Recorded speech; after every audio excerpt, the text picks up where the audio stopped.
And yes, this is an Isle of Dogs shirt. Huh. I don't know if you want to try nudging the microphone up then? Because you streamed last, right? With the video games? My last stream was the beer stream on Sunday. Oh yeah, And that was fine. Okay, well I'm gonna unplug the microphone thing over here and plug it back in. Yeah, I don't know if that did anything. Wait, does this thing even have a power button?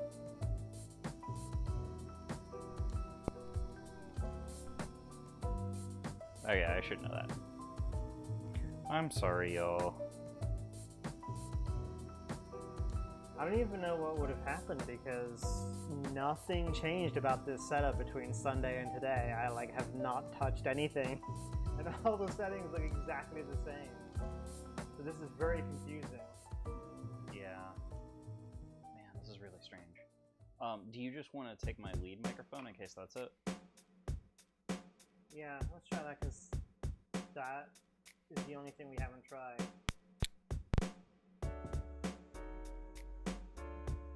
You sound really quiet. So it's hard to tell what's what.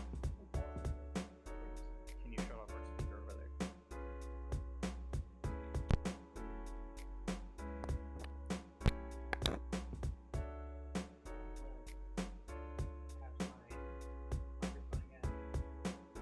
Yeah, sorry about this, everyone. I don't know what's going on. Our microphone is not working well as it did on Sunday.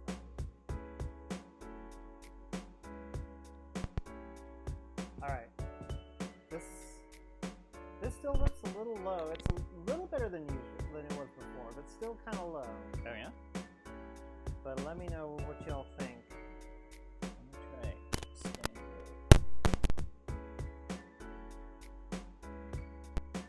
I could have sworn that one of these was a volume button. I guess. Can you tell me what the buttons are? Can you look it up? I don't really want to just randomly start pushing buttons because I might make things worse, but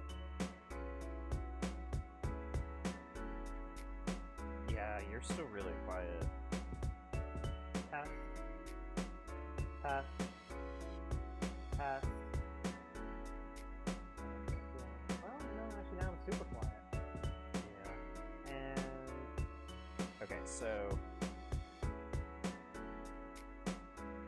on the transmitter, you've got mic, USB-C port, power.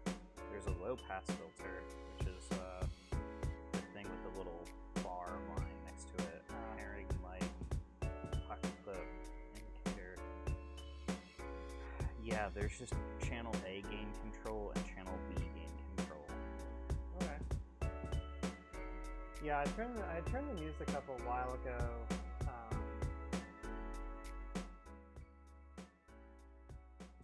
Turn that down a little bit while we figure out what's going on here, or try to figure out what's going on. This is the worst thing when it just randomly decides to not work well. Okay, can you say something now? Testing 1, 2, 3. Yeah, so this is still looking about the same as the levels as it was at the start of the stream, so I'm probably not any louder. Sorry. This is so... I'm trying to think what could possibly have changed, because...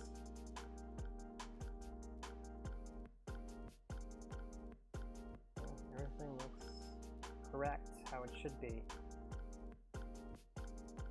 I can try bumping up the levels artificially in OBS for tonight, but it's usually not the best solution. Just do that?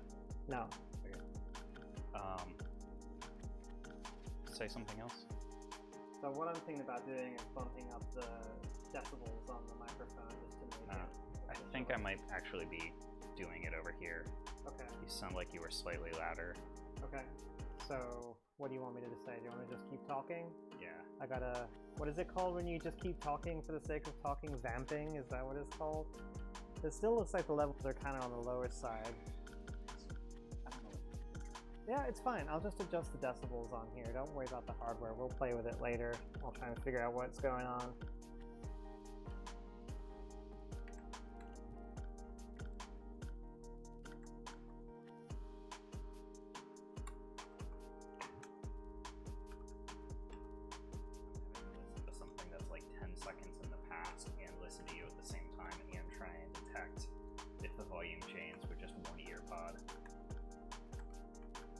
and these things aren't labeled, so I don't know what's channel 1 and what's channel B. Yeah, no, I know, it's fine.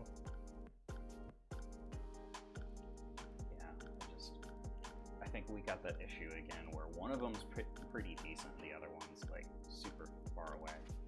Yeah, I don't know. I wish I knew what the deal was. Yeah. But anyway. Oh, you sound good now. Did you just change something? No, I didn't. I mean, I changed the decibels, but... Oh, so you did change the amount of volume that it would be putting out. I just reset it now, so if I still sound okay, then that's... Yeah, you sound good. Okay.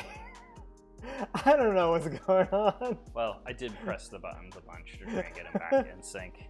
Okay. Oh, joys of technology.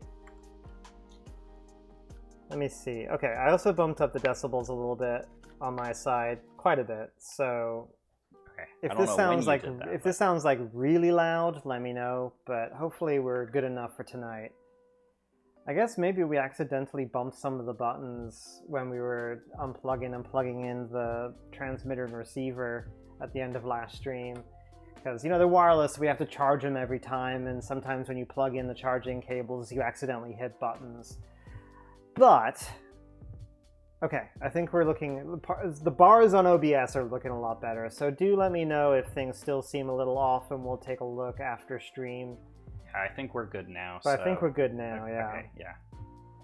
I'm going to bump it down 1 decibel, though, because I'm looking like I'm encroaching on red territory, but okay.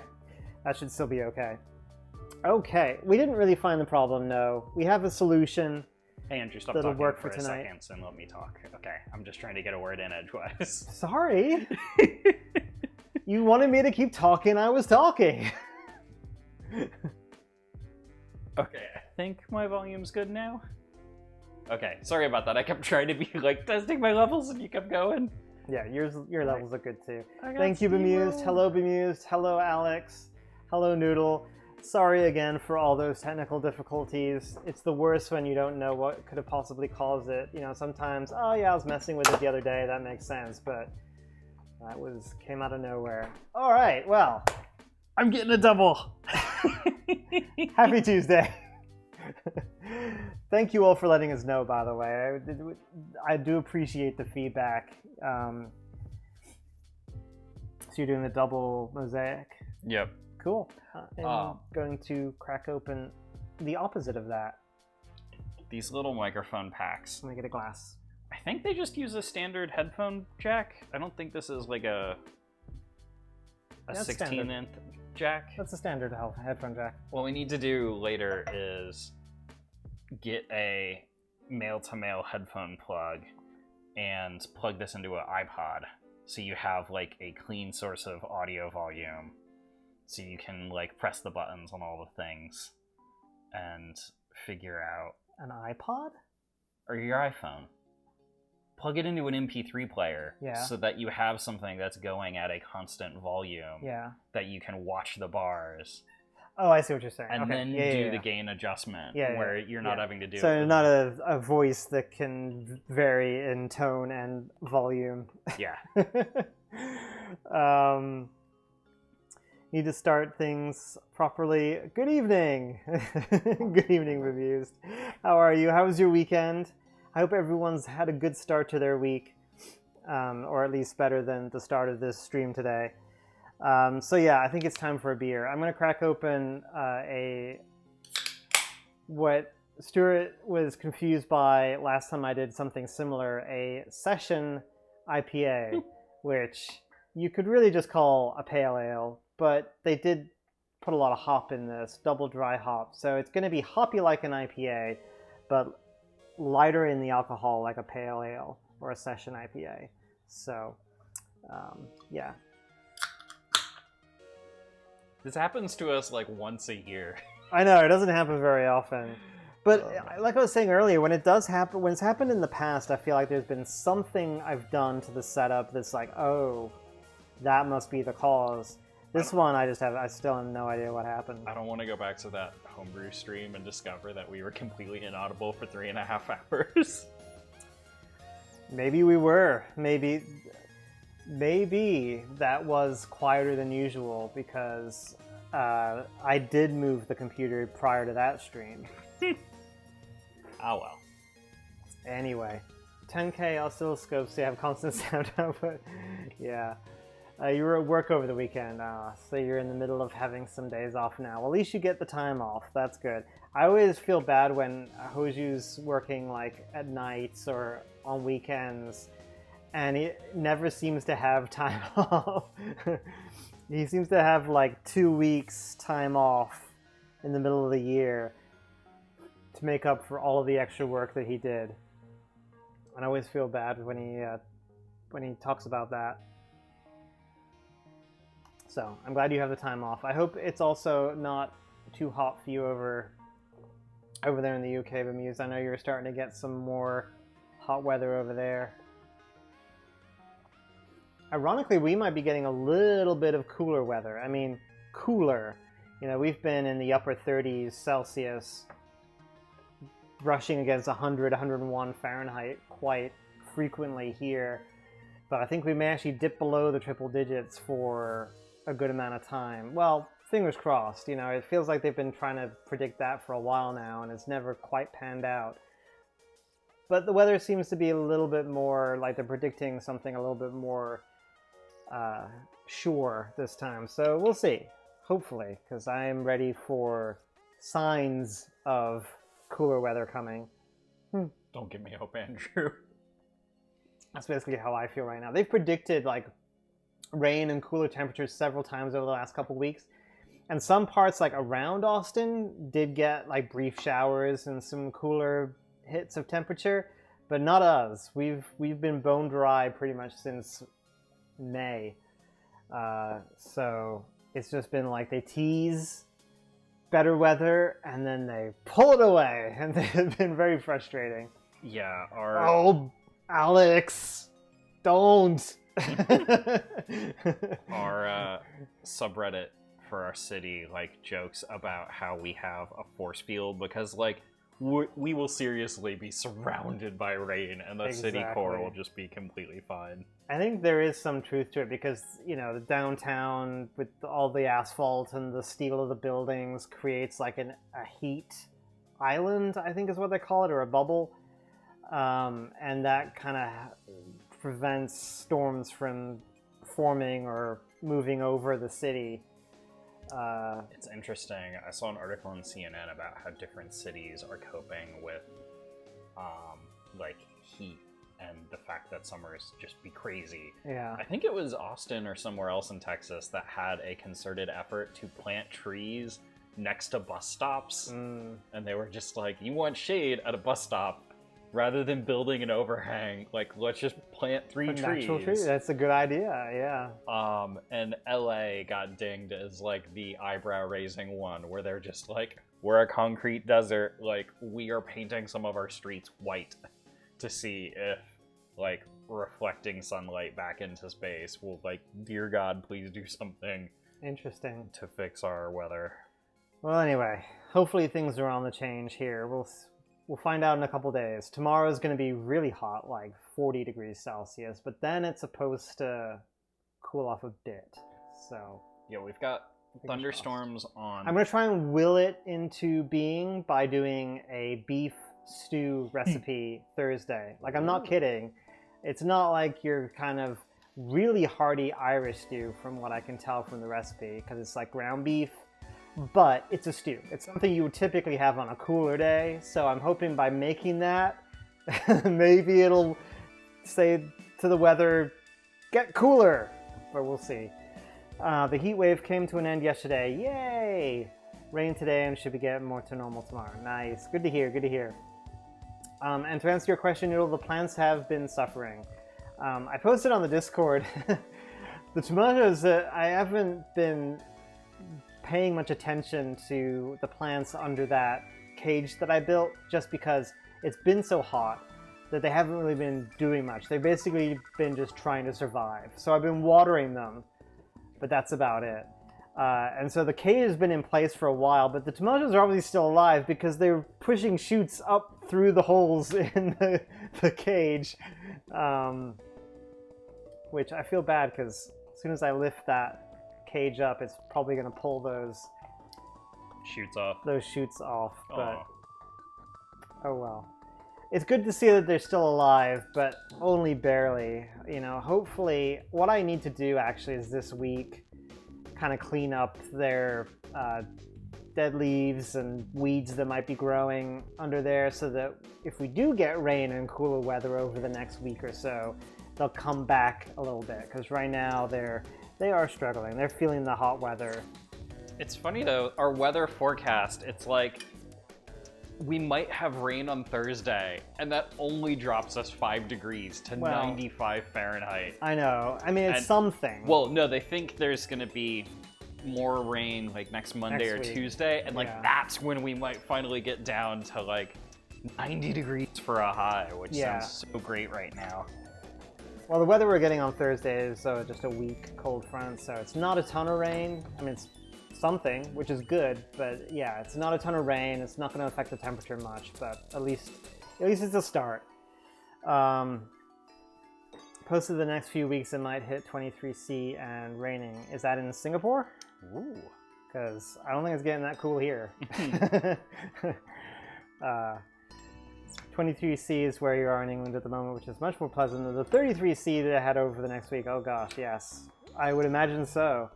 Yeah, we've been pretty much constantly 38, 40 Celsius in that range for like the last couple months. It's been ridiculous. It's so funny. Y'all are one of the reasons why I keep up on what UK weather is. And so I have a coworker I talk with on a daily basis in the UK, and I'll be able to be like, so you're dealing with a heat wave again, huh? And he'll be like, how do you know this? Do you really Google my weather just to have small talk? I'm spying on you. Hello, Buster. Did you get those treats out of your snake? Oh yeah, I was talking about his snake toy. So he gets these boxes monthly. He used to get 2 boxes. I'm going to cut it down to 1 box because one of the boxes of toys and treats he gets isn't super interesting. It's been kind of meh. So I'm going to stop that one.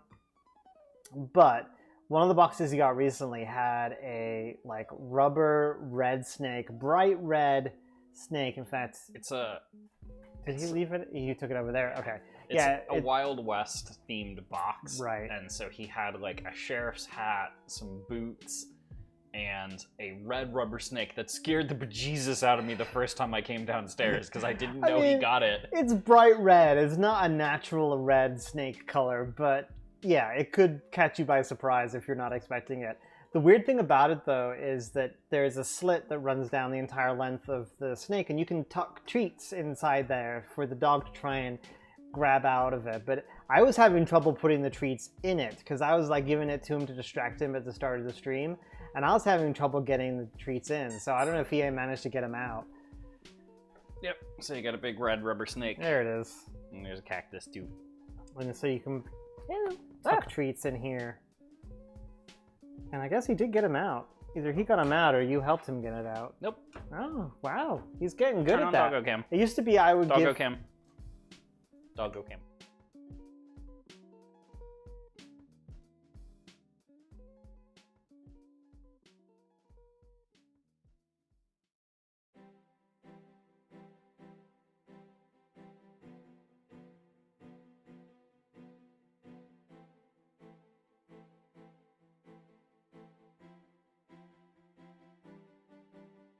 Yeah, now that the food is gone, he's like, I don't care about that. I totally thought he'd be jumping after it because he really was like, why are you playing with my toys? These are mine. Yeah. 33°C or more is almost what you're used to there. That sounds about right from what you've mentioned about Singapore weather, Noodle. Although it sounds like the humidity is really what makes things unpleasant in Singapore sometimes. Dog cam has no audio. Oh my goodness. Let me switch back to it for a sec.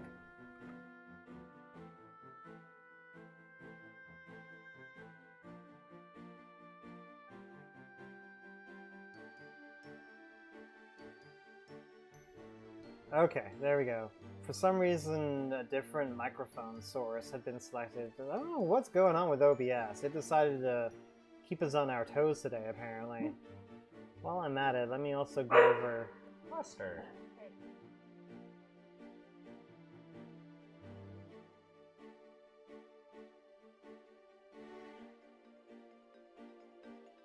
This is the grill cam, which is off right now, which is why it's black, but I just figured, well, we don't get a surprise.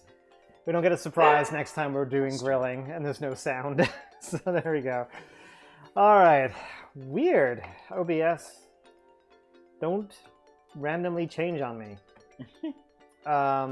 I kind of want to build a new gaming computer just so I can take my current gaming computer and make it live permanently down here so that we don't ever have to move anything or change anything. Most of the time it's absolutely fine. Oh yeah, this happens like once or twice Just some a year. reason, something I did, I guess, this time when I moved stuff down here, decided to play hijinks on us. Yeah, it's okay. And now the bitrate's plummeting. Oh no, is it my fault? It's my fault. Sorry about that. It's been a day. Okay, I think it's stabilizing. Yeah, okay, looking good. Gosh!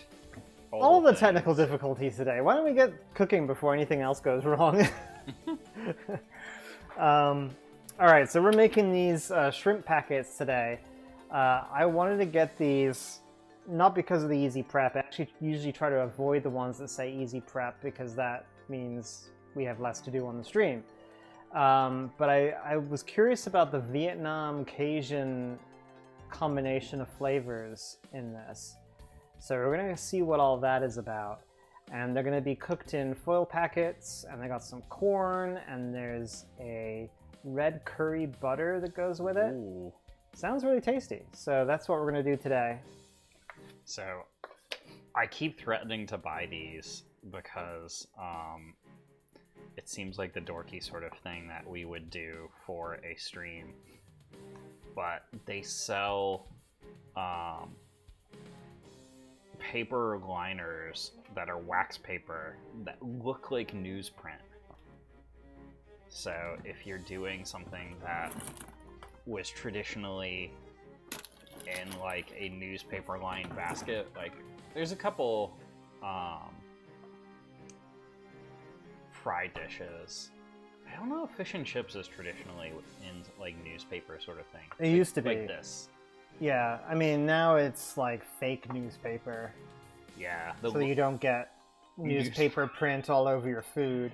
Yep, but they totally sell just packets of the Fry Daily. Right. Crinkle, curly, or straight. Lorem ipsum, dorso sit emet. It's rouge. Weather 64, 68. Partially cloudy, partially sunny, partially warm, partially chilly. Clean shirts, you probably have a few. Half off prices tomorrow. What? They probably need a few. It's Friday of Frybuary. Oh man, we need to do Frybuary next year. Frybuary. That's difficult to say, though. But yeah, it's $5 for 24 pieces of newsprint-themed wax paper, so... That's funny. We'll have to buy some next time we plan on doing a fry stream. Yeah. Do feel bad about complaining about temperatures that are lower resting on a regular basis, just that we're not used to it and definitely not geared up for cooking with it. Yeah, no, don't feel bad. Yeah, we've got AC. If I ever yell at y'all for cool temperatures, it's just I'm just being silly. Texas gets hot, especially in July and August. We're used to it. We have air conditioning. You guys don't have air conditioning. So, you know, I completely understand that it's not comfortable when it gets that hot over there. Yeah, Andrew has to walk Buster in the morning when it's like 85 outside, and then we stay inside of a 74-degree house all day. Yep. 23 Celsius house. I don't know. Temperatures, man. Would you mind scrubbing these potatoes for me? I would not mind at all. Meanwhile, I am going to deal with some corn, some garlic, and some lemongrass.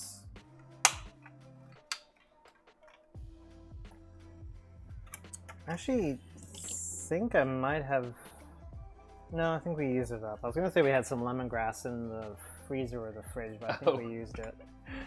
I was like, I did not think we had fridge lemongrass. No, I don't think we do. I thought I would have known. And at this point, it probably would be bad anyway, because I don't remember the last time we used lemongrass. Yeah, So- I think this was a pre-stream story, but my equivalent of miscounting meatballs in a pan was Blue Apron would send us ingredients, and they'd send us green onion that's in a plastic bag that has, you know, a zip top thing on it and everything. It's specifically made for green onion. And then I just found one stalk of green onion completely unbagged inside of our meal box. And it looked a little weird and funky, and it wasn't good green onion. Yeah, man. like if you thought this was a green onion, you'd think, well, that doesn't look too good. Looks like it's... Like it's splitting and it's a little brown on the side. Yeah, the one we got from Blue Apron was like the whole lemongrass. So it had like brown bits, the top and bottom, and the stems look woody. And I'm just like, this isn't And even in compared a to- plastic bag. Compared to a green onion, which is much more vibrantly green. And so I threw it away. I unboxed the box on Monday and threw the lemongrass away. And then on Thursday, Andrew's like, where's the lemongrass? And I'm like, what's a lemongrass? And he explained to me, oh, it's this thing that looks like a slightly more woody green onion. And I'm like, oh no. I And know what Stuart happened never here. made that mistake again. And I never made that mistake again. We can't get lemongrass, or, sorry, wait, is it lemongrass? What? I just suddenly This forgot. is lemongrass. Okay, yes. lemongrass. I was so enthusiastic, I forgot the name of the vegetable we were talking about. Even though you had said it previously about 5 or 10 times. Yes. But, yeah, we can't get it that easily, and so it's one of those things where it's like, Andrew found a way to get it, and then I threw it away. Yep. But we're able to get it more easily now, and I haven't Yes. made that mistake So since. Stuart is very familiar with lemongrass now. And this was back when we like lived in an apartment and were first getting meal boxes. So A, we were still getting used to meal boxes, and B, you know, at that time there weren't that many Asian supermarkets in Austin even, so we hadn't had the experience of buying it before.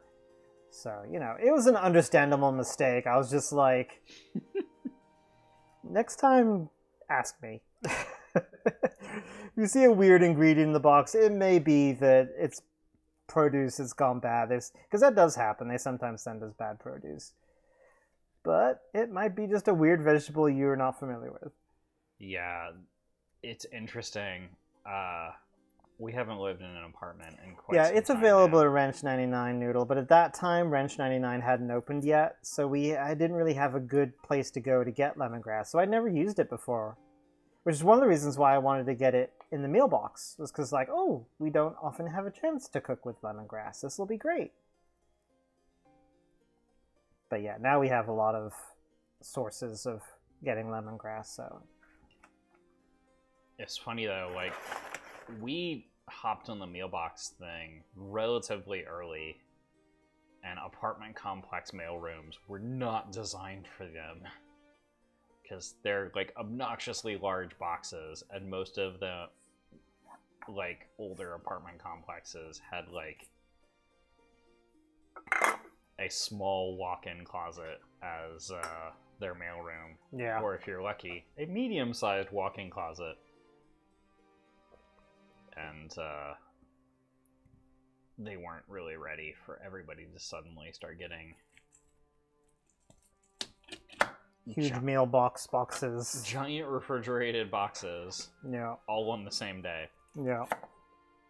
So Alex is asking if we have a compost bin in our garden. Technically, yes. We inherited a compost bin. We did. Actually, that is the more accurate response. The folks who owned our house previously were very nice and needed to get out of town in like 4 days. Yeah, one of them was relocating for a job. So they actually had a company that was specializing in relocating people. and they basically took over the process of selling the house. So they sent us an email and they were like, hey, there's a sunshade on the patio, some cabinets built into the room that you're obviously going to turn into your office, and a couple of like picture shelves drilled into the wall. Can we just leave these up and like you guys send us $100 for the trouble of like... They didn't even ask for money for it. They're just like, you can have them if you want them. Oh yeah, there was something that was really nice. Oh, I guess it was the lights on the patio that we were like, heck yeah, keep those up. Yeah. And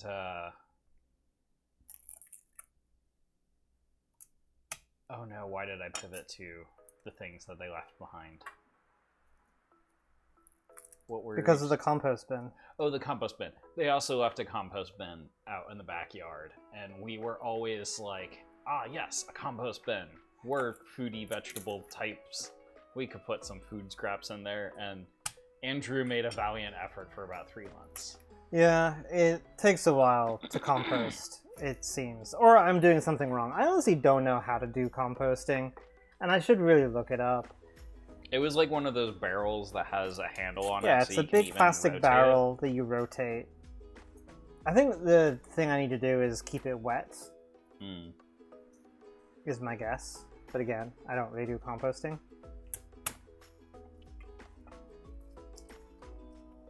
I should really give it another shot, because, you know, now that I'm growing stuff in the garden, natural compost from veggie scraps and such could be really good.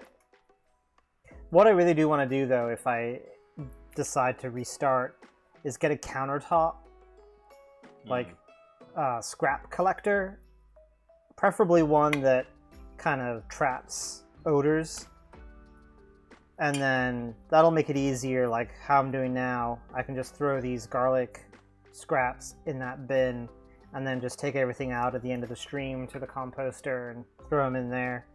Because I don't really have a great way of going from food prep to tossing stuff in a compost, you know? And that may be one of the reasons why I never really kept up with it after the first couple months. You can apparently get a starter packet that has a bunch of microbes in it to kickstart things. Okay, that's good to know. I'll have to look that up, because that might be what I need to do. I'll do that and get a countertop collector bin, and then I think I will give it another shot. I am bad enough with, like, putting Buster's poos in the poo bin. Like, I can't... This is premium content for a cooking stream. I can't abide smells. Like, I have a personal limit. And it's just like, oh no, it's too stinky. I can't do it. I will take a deep breath, run over, open up the thing, throw the stuff in, put the lid back on, and run away. And then go... Which just makes things worse. See how good of a boyfriend I am, y'all? I take care of 90% of Buster's poops.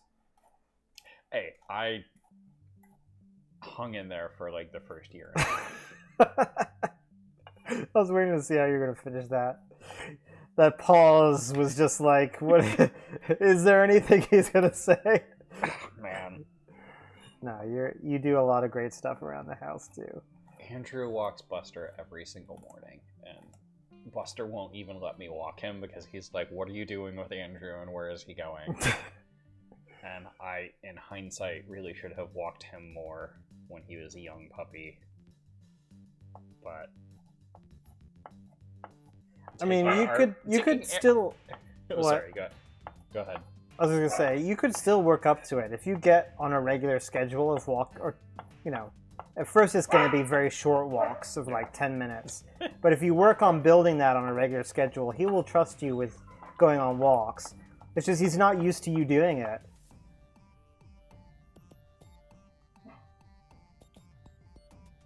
Yes, this is true. Okay, I think that's probably enough garlic. This recipe actually does call for a lot of garlic. Ooh. Like usually Marley Spoon recipes are like, cut up half a teaspoon of garlic. But this one is cut up a tablespoon of garlic. Oh, So, like, I think that is a little bit more than a tablespoon. So I think looking we're good though. That might actually be close to a tablespoon if you packed it. It's close, yeah. I could do more if you want me to do more. No, that's good. Okay. Then future batches can be like sourdough and have a little in there to help the next batch start. That makes sense. Yeah, I'll have to look into that, Alex. And if you have any links, feel free to throw them in Discord. But I'm sure it's pretty easy to find on Garlic Amazon is and life. such. Garlic is life. Your childhood dog would go on a walk with anyone. She'd be so happy to be going. She don't care who's with her. You know, I would think Buster would be the same way because he likes going on walks, but he also is very Attached to you like glue. attached to me. So he's excited to go to start the walk with Stuart, and then he's like, "Wait, Andrew's not here. Where is he? I need to go back to the house and make sure he's okay." I don't think we're airing relationship laundry here, but there was definitely a moment where we had Buster for like 2 or 3 months, and I came down in the morning on one weekend, and Andrew was sitting on the sofa, and Buster had jumped up on the sofa, and his paws were on Andrew's shoulders, and he was just sitting there licking Andrew's face for a solid minute. And I was just like, oh wow, you're really gonna let him just like sit perched there and lick your face like uninterrupted for that long? And Andrew was just like, oh, he does this every morning. And it was like a Rosetta Stone where I'm like, this is why Buster likes you more. He ever since he was a puppy, like the breeder told me when the breeder told us we were getting Buster, the first thing she said was like, he's a licker. So I knew going into it that was his thing. And Andrew let Buster lick his face nonstop, and I do not let Buster lick my face for that long. He can get in a good 3 licks, and I'm like, okay, we're done. I do not mind doggy licks.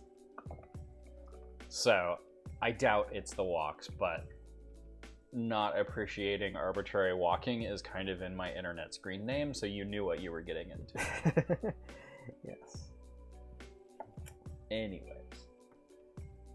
Yeah, I mean, you do sometimes have to be careful with dog slobber. It's not always the cleanest. So if you're immunocompromised or you have any cuts on your skin, you need to be careful. But otherwise, you know, as long as you wash with soap and water afterwards, you're fine.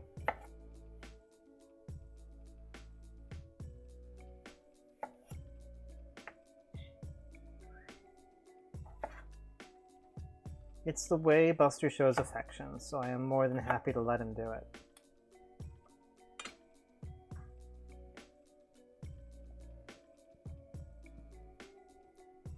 Some dogs cuddle, some dogs cover your face in slobber. Oh no. Some dogs leave and do both, but Buster will sometimes cuddle, but most times he just wants to be near you. He's not much of a cuddler. Sorry, Alex just posted the compost starter in our suggestion box channel, and I'm like, ooh, a new recipe to try out. Oh, it's compost. It's technically a recipe. It's a recipe for how to make compost. It is. Alright, so the original recipe, I think because of the easy prep angle that this recipe has, tells you to microwave the potatoes. And microwaving potatoes is fine, but I kind of like boiling them more, so I'm going to boil these potatoes instead. So I'm going to get those started now. Thank you for the link, Alex. Yes, thank you, Alex. Suggestion box, I think, is the right place for it. It's just funny, considering a lot of the stuff that's usually in suggestion box are recipes, so...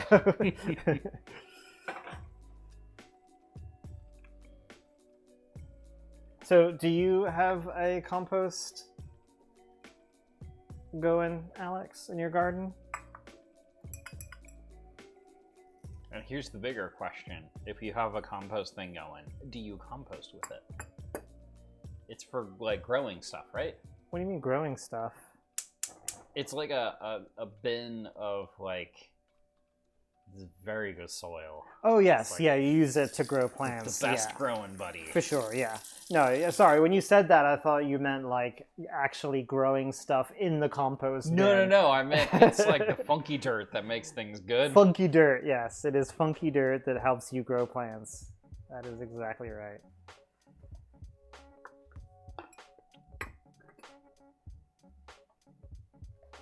You have a small compost bin? You put junk in there every day. Nice. Yeah, Nice. I need to do that. I need to get into the habit of doing that. And get the compost that we have going. Oh, Alex doesn't have a veggie garden yet, though.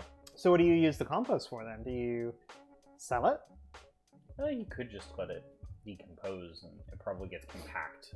And Yeah, that's true. Or I guess you could use it for potted plants too. That would work as well. Even if you don't have like a flower bed, you could still use it in raised beds or pots. All right, so these potatoes are going to come up to a boil. We'll give them 5-ish minutes once it's boiling. We got the garlic done. We got the corn cut. Got the lemongrass prepped. So I guess the next thing is the curry butter. are you going to put any vinegar in with the potatoes, by the way? Do you want them to keep their potato shape?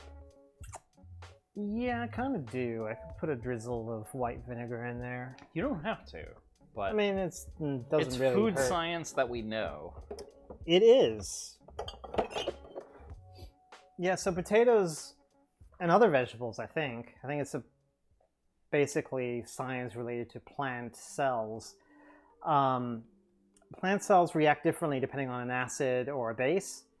If you add a base to something like baking soda, like if I added baking soda to this pot, it would actually make the cells of the potatoes break down faster. Same with other vegetables, they would break down faster. So if you want something to turn into mush really easily, add a little baking soda to the oil or the water that you're cooking them in. On the other hand, if you want the cells to keep their shape more, like you don't want them to crumble and turn into mush, add vinegar, make it an acidic environment, and that'll keep them much more firm. They'll still get tender, like these potatoes will still, become tender, edible potatoes, but they will hold their shape more. So, and you don't need much. Like for this amount of water, I'm just gonna add a tiny little dribble like that, and that's good enough. So yeah. If you're worried about your dribble size, it's about the cap of the bottle it came in. Yeah. Yes, exactly. You can use the cap. For larger amounts of water, you might need up to a teaspoon or so, or more, but, it doesn't take much. The compost is more about keeping the stuff out of the landfill and giving you benefit. Oh, okay. But, it's just going to keep building, though, if you don't use it, right? Well, that's what I'm saying. Is I think It does, it does decompose. eventually it's going to get full. Yeah. But I think depending on the size of the bin you have, you can put stuff in and it'll break down and become small enough that you can continue to put stuff in. Right, yeah. For like a solid year or so before Yeah. you have to figure out what True. do I do with all this stuff. True. And then at that point you buy a tomato. Or at that point you buy a tomato plant and put it on your balcony and see how little sun your balcony gets. Yeah, exactly. Yeah, so there's the science of acids and bases with vegetables, at least as it relates to cooking. Let me switch pans here. This is actually already almost coming up to a bubble, but I'm going to move pans here so we can get the curry butter started.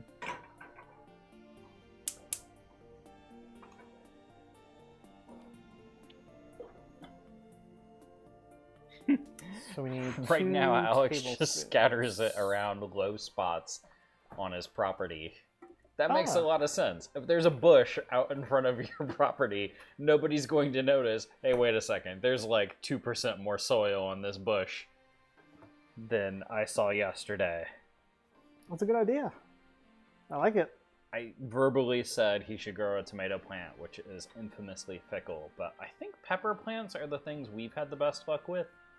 We're Yeah. in a notably warm climate, though. Yeah, pepper plants don't mind warm climates, so it's good for Texas. I mean, this has been too much even for pepper plants. what we've had this year. But typically, the climate we have is they like it. Alex wants to grow lettuce. Lettuce is good too. Yeah, I actually haven't grown too much lettuce, but I hear they're pretty easy to grow too. You know, good to get a handle on growing vegetables before you tackle something that's a little bit more picky, like tomatoes. Potatoes are an interesting thing. I feel like I would want to tackle them at some point, but also, I don't know, man. I haven't grown any root vegetables before. It's a root, yeah, that's the thing. I Our don't- planter box is pretty shallow. It is. Well, yeah. Hey, JLZ. Growing root vegetables is hard. Growing vegetables is hard, yeah. Welcome in. How's it going? Vegetables, there are some vegetables that are easier than others, but they do require a little bit of a commitment. You know, you kind of have to kind of keep your eye on them to make sure they're getting the moisture and food that they need. But herbs are, sorry, I pronounce it herbs. Herbs are our jam. 1 year, Andrew got really excited about basil, and you grew traditional basil and Thai basil in 1 year, and then we had way too much freaking basil, and so we had an entire stream dedicated to making 2 or 3 different variations of pesto, Yeah, we have a lot of basil this year. and then The thing making about- pasta. The thing I didn't appreciate about basil is that it seeds really easily, and those seeds will grow more basil plants really easily, and then just that cycle just keeps going. So you can grow basil like infinitely if you find a place that they like to grow in.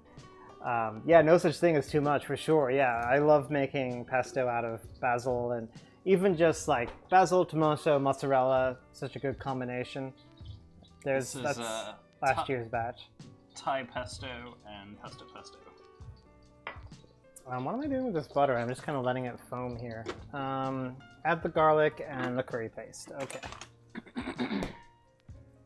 Can you set a potato timer for me, actually? Of course. Let's start with 5 minutes, and I'll check it after 5. Kenji recommends 5 minutes for his hash recipe, Yep, so that's probably If a you're good gonna- start.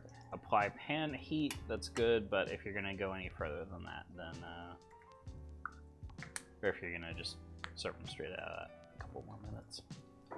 As yeah. far as tips for growing vegetables, it really depends on the vegetable you're growing. So I'm And growing the climate you're in. and the climate you're in. Like I'm growing tomatoes and peppers this year. They started off great when the weather was a little bit cooler, but it's been so hot here in Texas that they're suffering a bit now. And there's not much I can really do about that. Just gotta kind of keep watering them and keeping an eye on them and making sure that they at least stay alive a little bit until things cool off. Tomatoes love water. You want to make sure they got moist soil. They don't need sun all the time. It's okay if they only get like afternoon sun, but they do need sun. Same with peppers. Pepper plants. Peppers are a little bit more tolerant of direct sun, in my experience. But otherwise, they're pretty similar to tomatoes. And any kind of plant food you can do to add nutrients to the soil, whether it's like artificial like Miracle Grow or natural like compost, that definitely helps too. I had a science experiment in elementary school with a very small sample size. I was trying to get tiny little bean plants to grow. And we tried water, sugar water, Miracle Grow, and literally Sprite out of a neon green bottle. Wow. And the Sprite plant grew the largest that year. Really? But, like, there was only 1 or 2 plants of each variety, and so it could have just been a genetic quirk or, you know, the placement on the windowsill. And I feel like Sprite winning really sent a wrong signal to that 3rd grade class, because I continued to drink it for years after that. I'm like, it's what plants crave! Sprite is the best. It's even better than Miracle Grow. Apparently. Yeah, just go to the garden center at your local plant store, find the gentleman in a vest there with a kind old soul, and say, what grows good here? And he will be like, you should plant cilantro. So you say you've killed a lot of basil. Like, how have you planted your basil before, Alex? That's what I'm looking for. Cajun seasoning. This is garlic in a curry paste with some oil in a pan, right? It is, yes. This, well, not oil. This is butter. 2 tablespoons of butter, about a tablespoon, maybe a tablespoon and a half of garlic, and some Thai red curry paste. Ooh.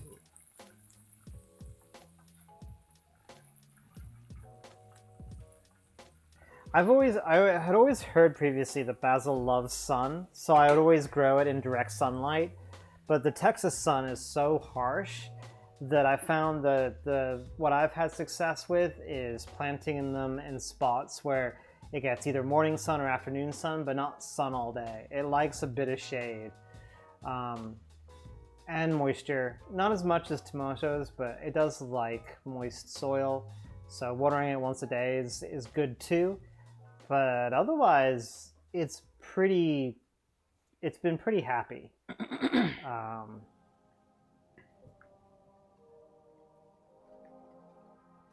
Alex has only tried growing basil indoors. Okay.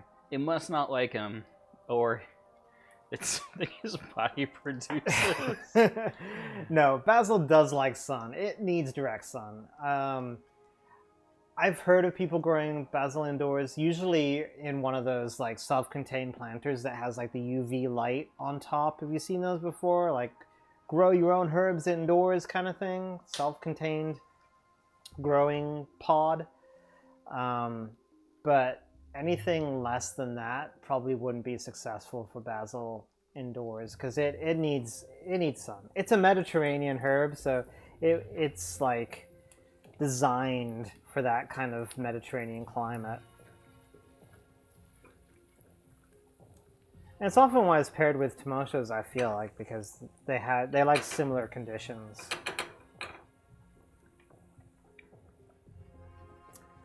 7 seconds on the potatoes. Okay, let's see how these potatoes are doing. And I completely forgot to put our overlay stuff on. Let's see, we're doing I got it. shrimp, and we're doing Forever Ever Other Half Brewing, which I realized I never really talked about the brewery. The brewery, I think, is in New York. Let's do 2 more minutes on the potatoes.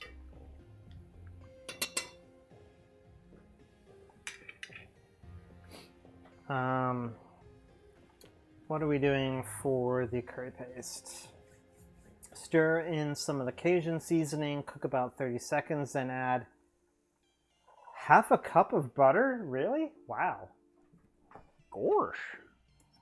Wait, did I keep the butter out? Yes, I did. I hid it from myself. What is half a cup? Is that 1 stick? Quarter cup is 1 stick. So 2 sticks of butter? Really? Oh my god. Dang. Well, 1 stick of butter, technically. We buy oh, these half weird a cup of butter. Yeah. half cup Yeah, things. there we go. All right. 1 stick of butter. That's still a lot. That's a lot of butter. Did you read that correctly? Yeah, it says add half a cup of butter and cook, stirring occasionally until melted and starting to bubble. My god. So, you know, Vietnamese cooking is French influenced. This is definitely feels like a French influence. Actually, I gotta add the Cajun seasoning first. Oh. Yeah, did you add a little bit of curry powder earlier? No, it's the curry paste. Oh, curry paste. Here we go, Cajun seasoning. I also got some of my own Cajun seasoning out so I can adjust if I want to add more. I was wondering what the jar you got out was. Yep.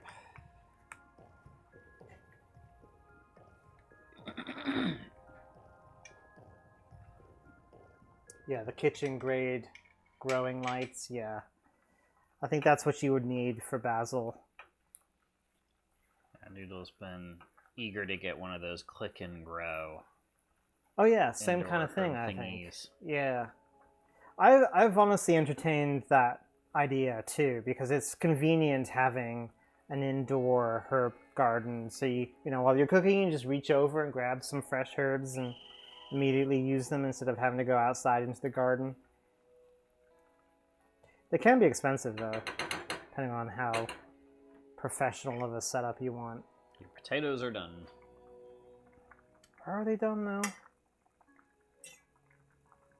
Yeah, I think they're done.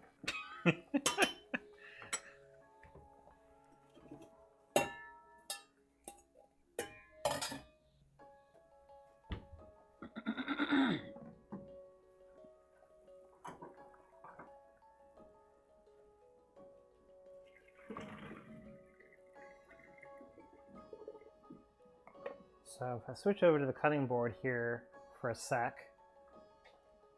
you'll see these potatoes, they pretty much have kept their roughly cubular form as I cut them. They haven't broken down. There's not even really any signs of the potato fluffing or becoming mushy at all. So that's what the benefit the vinegar gives you.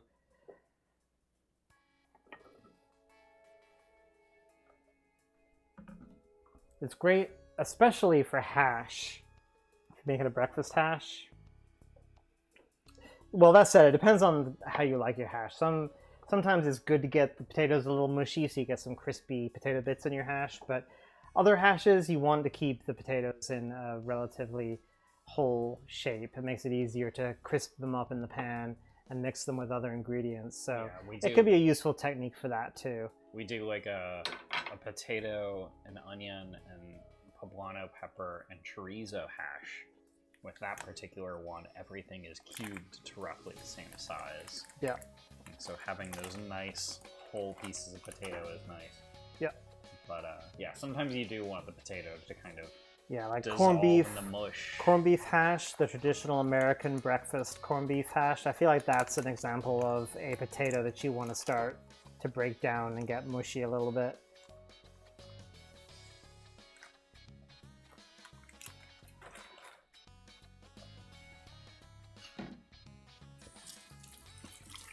They just wanted to be fluffy. How do you know they wanted to be fluffy? Maybe they wanted to keep their structure. They want good posture. These are straight edge potatoes, y'all. Yes, they're on the straight and narrow.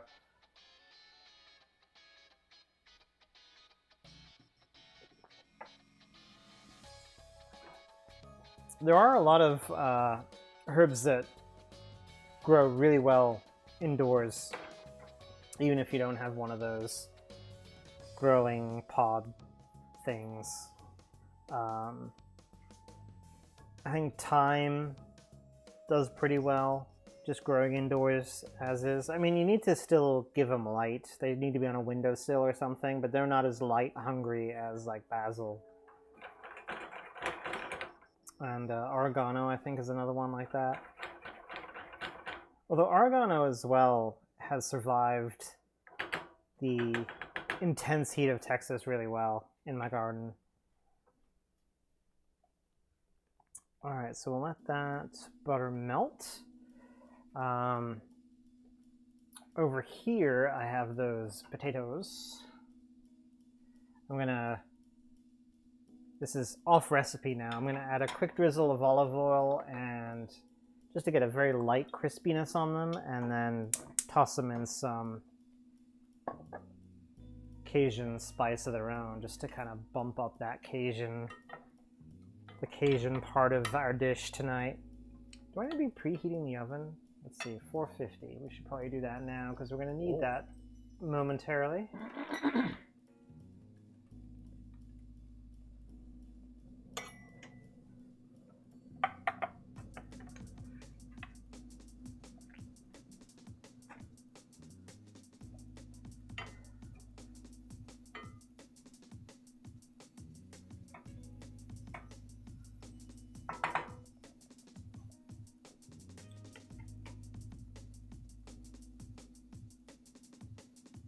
Ain't nothing straight in this stream. You got that right, Alex. Hell yeah.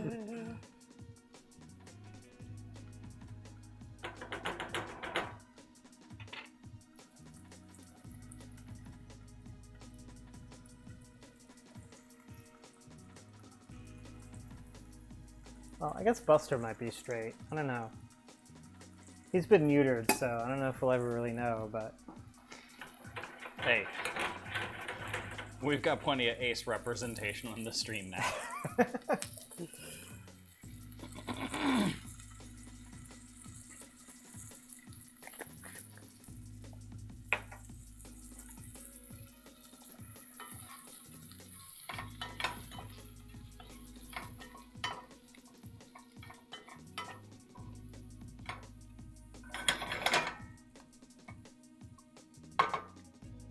Alrighty, so we still need to wait for this curry butter to bubble a little bit. Off the heat, zest in a lemon. And I'm going to add fish sauce to this too, which is kind of interesting. That's obviously a Vietnamese influence. Add some of the lemon juice and some sugar. And then we start preparing the corn packets. Cool.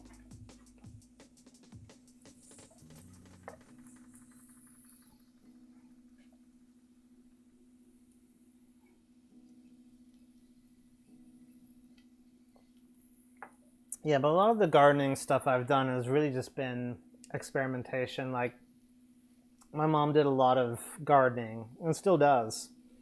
So pretty much everything I know about gardening is from just watching her. But I still don't know nearly as much about gardening as she does. I'll often ask her for advice. So I kind of just plant things and see what happens.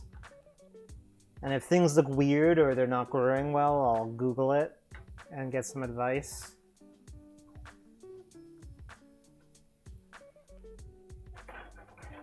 It's not a perfect method. I'm sure if I grew something that requires a ton of attention and care, I wouldn't do a good job of it, but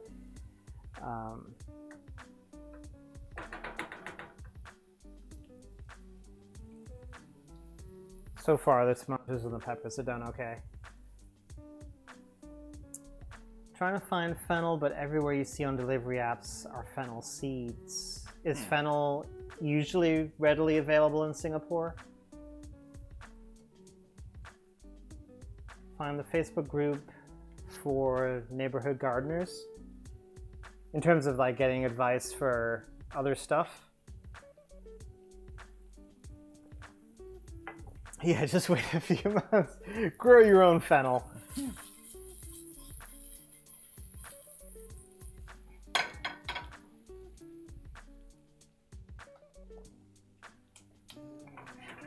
Alright, that's looking good. So we're going to turn off the heat on that and add the lemon zest. When do we do the scallions? It says this recipe needs 2 scallions, but are they really just for garnish, the whole things? Trim scallions to thinly slice and then sprinkle over the top. I guess so.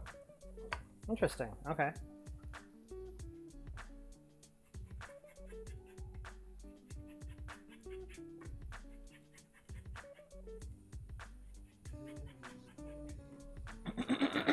Might chop a little bit of the scallions up and put them in the foil packets to cook down, because I do like a little bit, especially the whites of scallions. I like those cooked down a little bit. Yeah.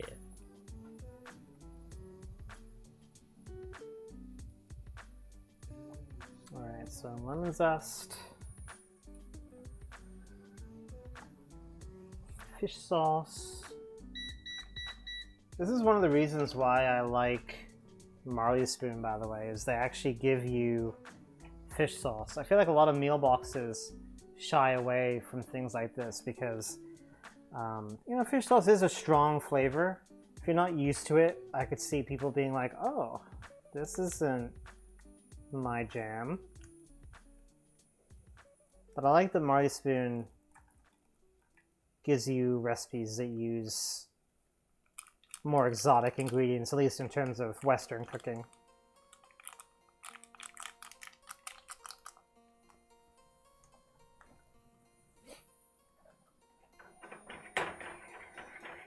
Alright, fish sauce, and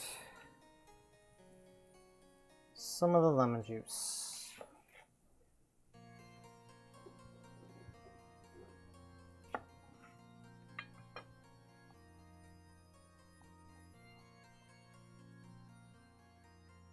Fennel seeds are everywhere, not the vegetable for sure. I mean, sometimes of the year, that's true in the US as well. Some parts of the year, the fennel plant is more readily available than others, but you can always get fennel seed.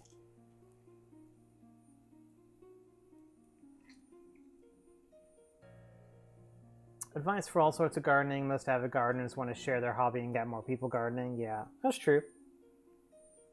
That is definitely a good bit of advice.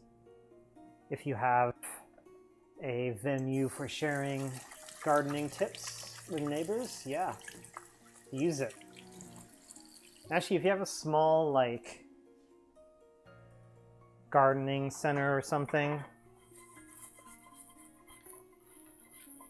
nearby, they'll definitely have advice for growing stuff in your neighborhood.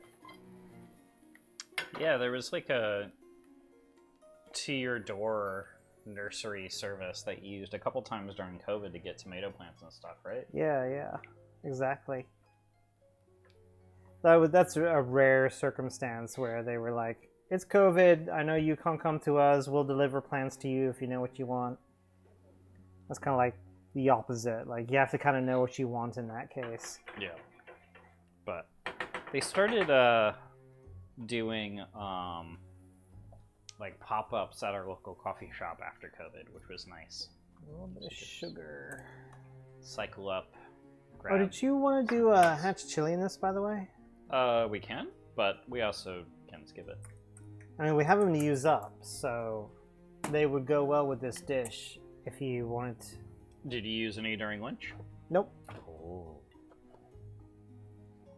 Alright, so I think that is it for this butter sauce. I think some of this is going to be added to our foil packets to cook the shrimp and potatoes and corn in, and some of it's going to be reserved to kind of have as a sauce when we serve up. Do you want the big pepper or the small pepper? Let's do the big pepper. Okay. Big pepper. Yeah, the big pepper. That'll be good. Buster's wondering why we're talking about some other big pepper. Big pepper.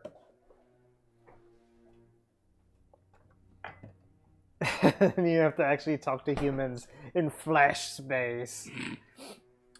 Big mood there, Alex. I agree with you. But, you know, sometimes it can help. It's easier to talk about things sometimes than type it out. I reluctantly say that because I do tend to agree with you that virtual discussions can be preferable to actually interacting with people in certain situations. But if I were at my computer right now, I literally have a GIF of a skeleton being like, I'm afraid to talk on the phone. Yeah. But one thing I've realized with gardening and Strips, by the way, right? And trying to, you might want to get those seeds out before you cut up the rest, though. Gardening in particular is hard to Google and talk about online because gardening is a very visual thing in terms of, like, unless you're really familiar with being able to identify plants by the shape of their leaves or the design of their flowers, it can be difficult to know what people are talking about. You know, if you want to say, okay, how do I grow tomatoes? That's great. But if you want to be like, what are the best plants, like ornamental flowers to grow they'll grow readily in my region and will look pretty in this flower bed, and how do I arrange them? You know, that's a tough thing to answer online. You kind of have to go and talk to someone who knows, who can show you this plant and you'll plant it in this way, you know? It makes it very difficult. So it depends on what kind of gardening advice you're looking for, but sometimes it can actually be easier to talk in person, as unpleasant as that can be.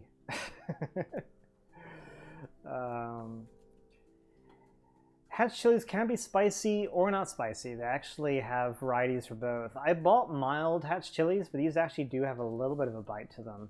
The spicier ones are probably These, I would say, are like low-end jalapeno spicy, whereas the spicy ones, if I got those, they'd probably be high-end serrano spicy. I would say that these have like a literal mild spice to They them, do, where yes. usually when you see mild on a package, that means no spice. Right, yeah. Sometimes mild means like bell pepper, like sweet pepper, i.e. no spice.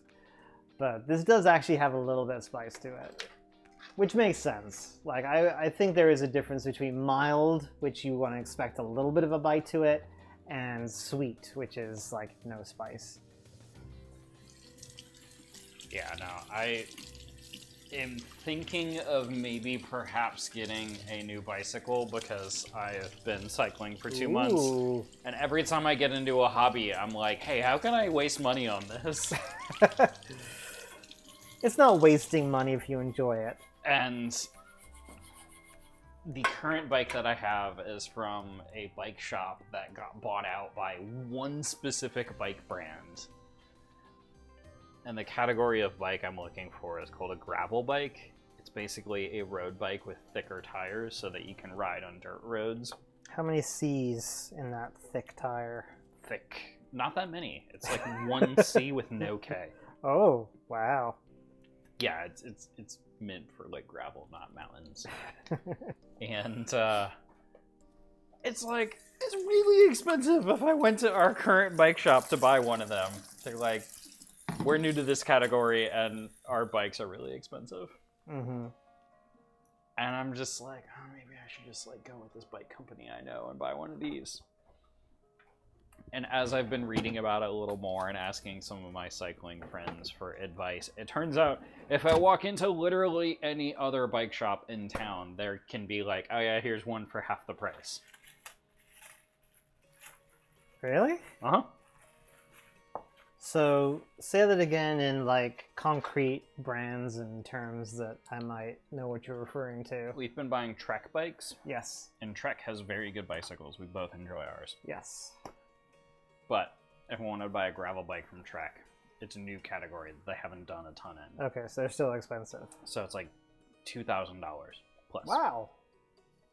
Okay.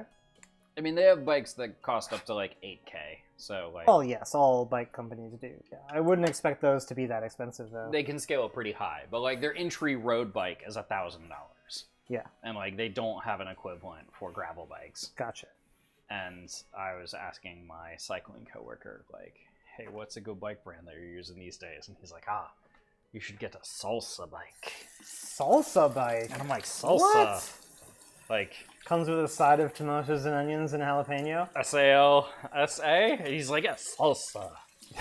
And I'm like, Or maybe yeah, it's the but dance. you're semi-professional, and I'm really worried that the cheapest bike from these fools is gonna be like 8K. You're semi-professional. Is that what he said? No, my coworker Oh, the coworker's semi-professional. I like was gonna say. does Wow. semi-professional bike rides. And yes, exactly, salsa bike.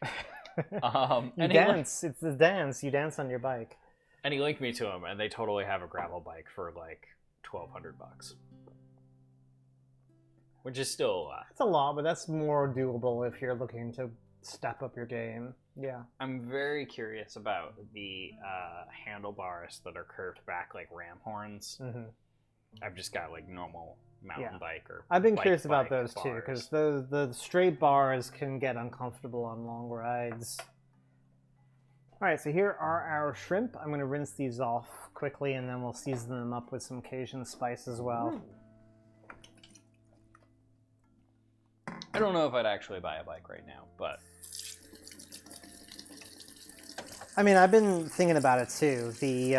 our current bikes are about 7 years old, and we Yeah. bought very middle of the road bikes where we didn't know what our priorities were. Yeah, because we hadn't bought bikes in a while, and we weren't sure how much we were going to ride them, so we just wanted to get like, let's see how this goes type bikes. We got a bike that's literally called a hybrid. It's in between a mountain bike and a road bike, so it's great at neither.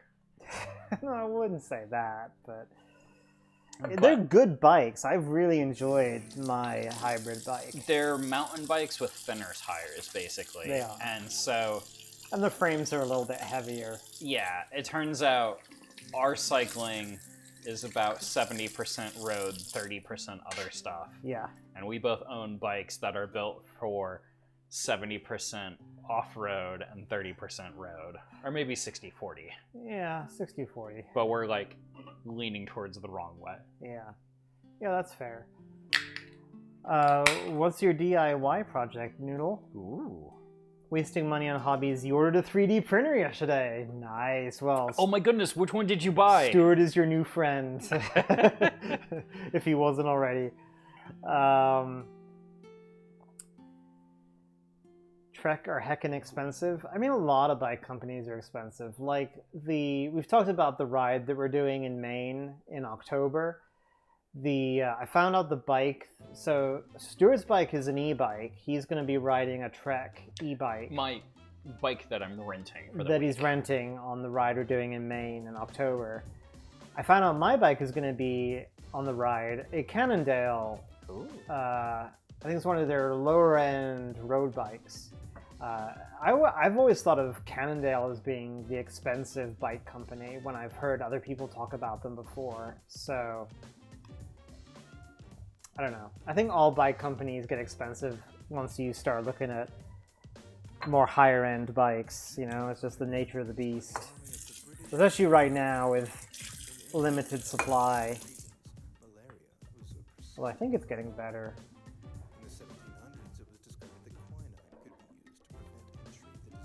Monoprice MP10. Nice. Isn't that similar to the one you got? So I've got a Monoprice Maker Select V2, which is 200 millimeters by 200 millimeters by 180 millimeters. So he can print an extra 100 millimeters in every direction, it sounds like. In every direction. In all dimensions. I don't know about the X or the Z axis actually.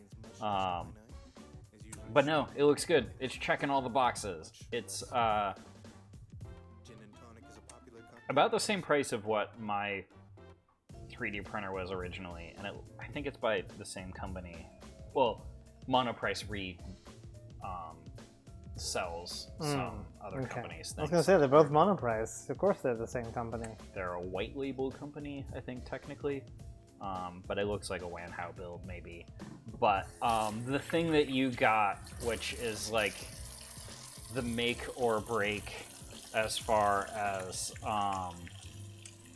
if you're going to enjoy 3D printing or absolutely hate it, is if you buy a 3D printer that's under $200, often they don't put a heater in the bed underneath the 3D printing surface. And so none of your plastic will stick to the bottom of your printer when you're trying to get that first layer going. And like, there's literally just no way of like taking a printer without a heated bed and making it like an enjoyable experience. It is like all of these DIY hacks of like, how creative can you get with glass beds and glue sticks? You have to do something about that, right? You have to. I had one issue where I needed to use glue sticks for a very weird design thing, and I think I just wasn't doing a good retracting setting or something. It is a little bit of a rabbit hole of a hobby, but 3D printing is really fun and fulfilling once you kind of get that groove. Yeah, it does seem finicky. I mean, I've never really done much with it myself, but I've been around when Stuart's messed with it. It does seem to be finicky. The camera you are looking at currently is being held up by a 3D printed mount underneath one of our kitchen cabinets. Yes, that is true. Stuart is good at finding designs or designing himself. This one was all custom, baby. Yeah, this one was all custom. Finding models for little design challenges like that. It's interesting. The feature I noticed on Alex's, which mine doesn't have, is I've had to disassemble the whole like print head of my 3D printer a couple times because it's gotten clogged or something. And his is literally held on by super strong magnets. Ooh. So you can just pop his off. Ooh. And like have easier access to all the parts. And mine, I'm having to like get up there with a bunch of Allen wrenches to unscrew the thing. But yeah, Magnets, baby. I won't make this a giant runaway thing about 3D printing, but Too late. no, like there's Teasing. there's a benchmark thing called Benchy. It's a model of a 3D boat that has like curves and overhangs and like one of everything that's hard to print. So like download a Benchy model as like your test print. Benchy McBenchface. Benchy make Benchface. Well, it's Benchmark and he's Benchy. I get it. Be prepared for like the first month of you owning a printer is 3D printing parts to make the 3D printer that you just bought better. I definitely bought some or built some like extra braces and that sort of thing. Noodle Urine plans to make brand new Calyx shelving and make into a cuter and accessible pantry storage. Oh, that sounds like a good project.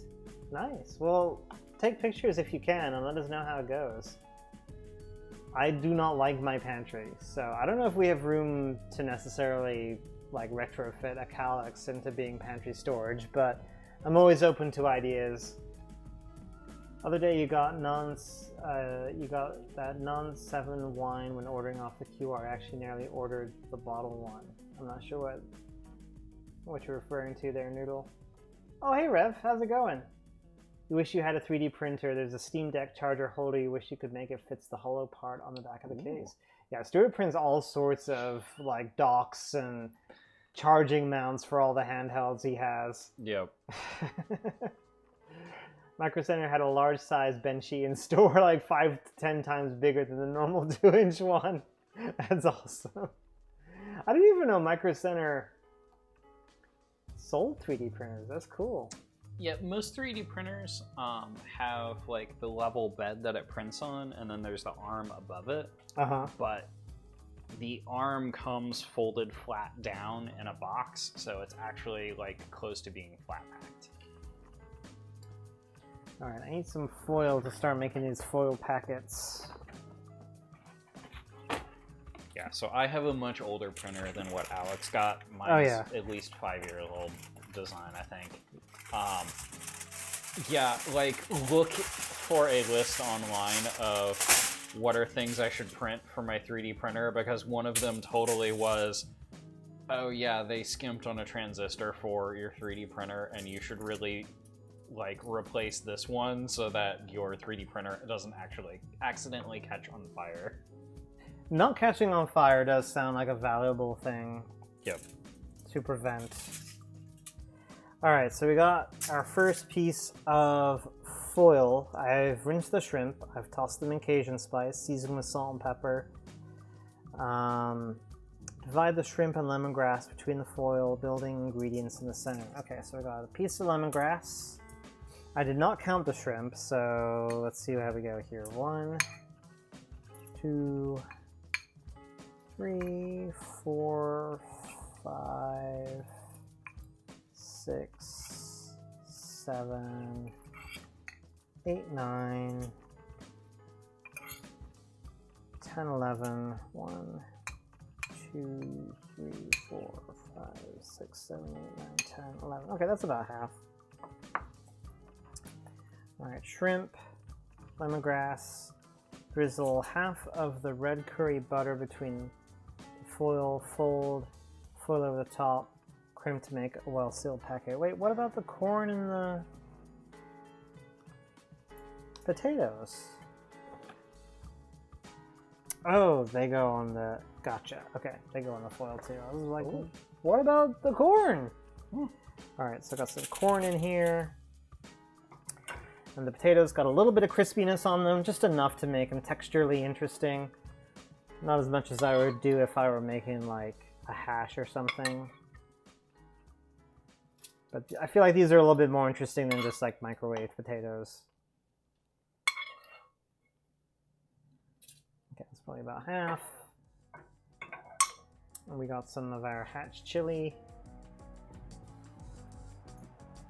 I just kind of want to do like this kind of thing where the corn is in the middle and everything is sitting around it.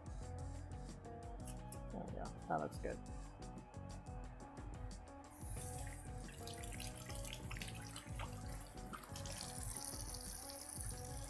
Hey, you all making fun of me? What? I know there was the meatball incident, but come on. The meatball incident. This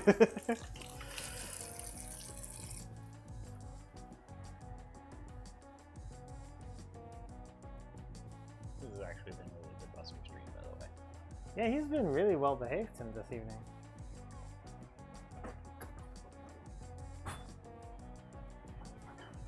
Alright, and then we have our Cajun curry butter. Never bully the streamer? Right.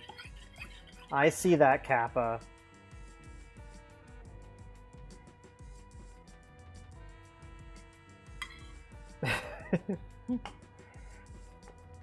Y'all are the best.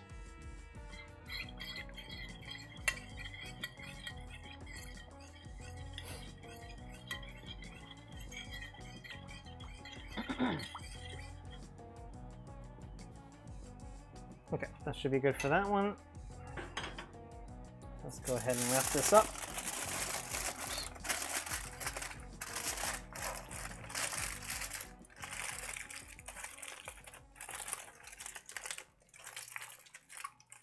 So you're making 2 of those? Yep, Nice. that is numero uno. Oh no. Un. So, Now do. I got into, That's the last of our foil too, so we need wow. to buy some more foil. I'll put it on the list. So corn, plop, lemongrass, plop, and then shrimp and potatoes.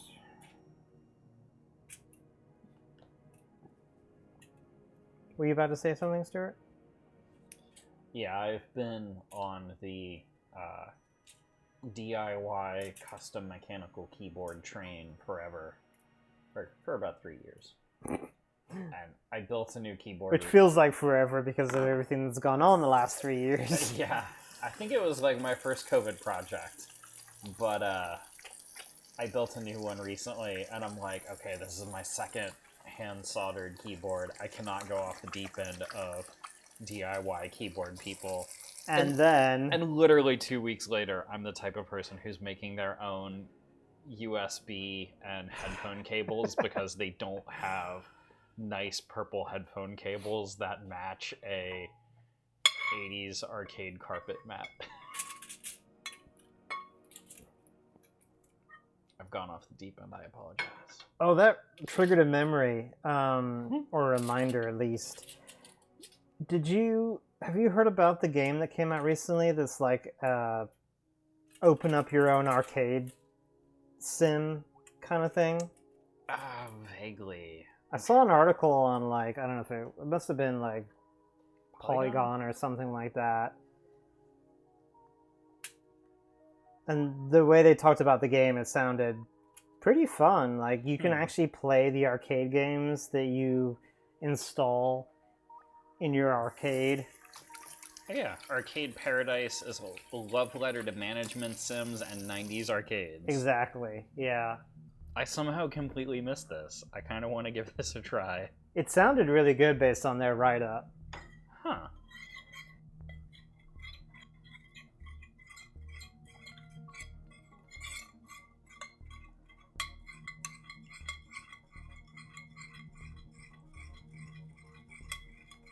Oh no, someone renovating nearby. Oh no.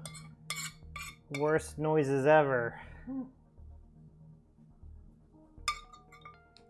This is so much butter. This is gonna taste really good, but not as healthy as I was thinking when I was getting a shrimp dish. Yeah. I had a hour-long phone call today, and about 2 minutes before the call, our product manager insta-messaged me and was like, hey, you can talk for like 40 minutes on this call, right?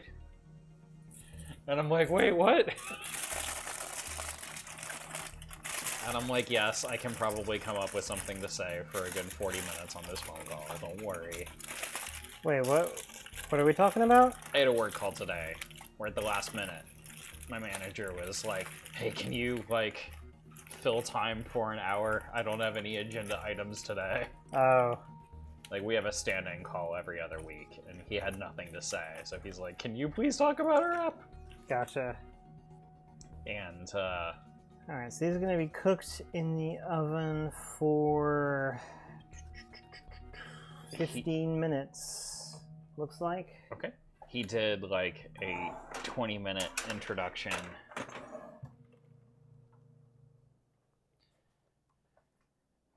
And then was like, okay, Stuart, take it away. And literally the second I started talking, the printer in our office was like, I need to clean all of the printer heads. Oh, I hate how it And just randomly does that. And I'm like, oh my god, please stop. Well, imagine, so as we've previously established, Buster likes to cling to me and hang out with me. So I'll be on calls and randomly he'll be like, now is the time to play with my squeaky toys. Oh, So sometimes I'll be on a call and there'll be a chorus of squeaks in the background, which is always funny.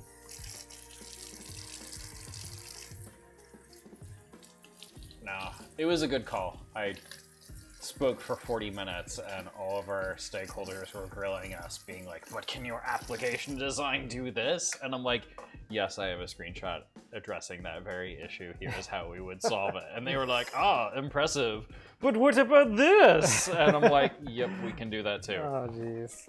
And they're like, oh, okay, actually I'm impressed now.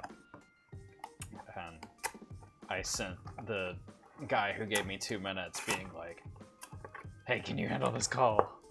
Afterwards, I just sent a flame emoji and a chair emoji. Flaming chair? And he's like, flaming chair sounds like a heavy metal band. And I'm like, no, you put me in the hot seat. Oh. Touche.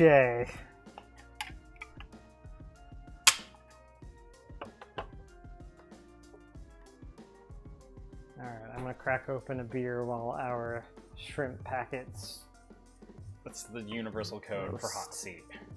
It is now. I'd never seen that before, but yeah. Oh no, I that totally works. came up with that this afternoon. Your rule is you're okay with hearing your pet as long as you get to see them. But see, that's the hard part because sometimes so I'm often working off my laptop, so the camera's built into the laptop, so I have to like maneuver the laptop to be able to show off Buster, and sometimes that's not feasible without making everybody motion sick. Is that a seat? It's a gamer chair. Oh, is the gamer chair? Okay. It's cursed Oh, lit. extra chair. An extra chair. I have a black background on my chat, so that chair kind of blended into the background, so I didn't really see it clearly.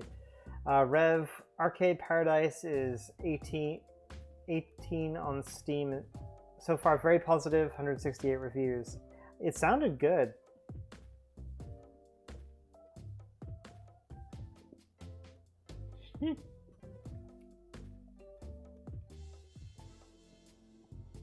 Yeah, the printer had an agenda, and Buster has an agenda. His agenda is everybody play with me all the time forever. Aw. Actually, he's mellowed out a lot. It used to be that he wanted to be active all the time, and occasionally he would sploot and collapse and sleep for like 30 minutes or so, and then he'd be right back up and full of energy, but he's much more chill now, so I can't really complain. Extra camera for Buster. I probably should buy an extra camera just for him. What I should really do is figure out how I can use the Buster cam we use on stream, this guy, and actually have it accessible on work calls, and just try and coax him into the kitchen whenever anybody wants to see Buster. I've got 4 coworkers in the US, and we have a standing call that is just our weekly, hey, talk about whatever you're working on so that we don't get too out of sync. Mm-hmm. And due to scheduling logistics, for a good while, it was scheduled at noon on Monday. Ooh. Lunchtime on the first day of the week. I That's managed to not get great. it moved up to 11, so it's much better That's now. Good.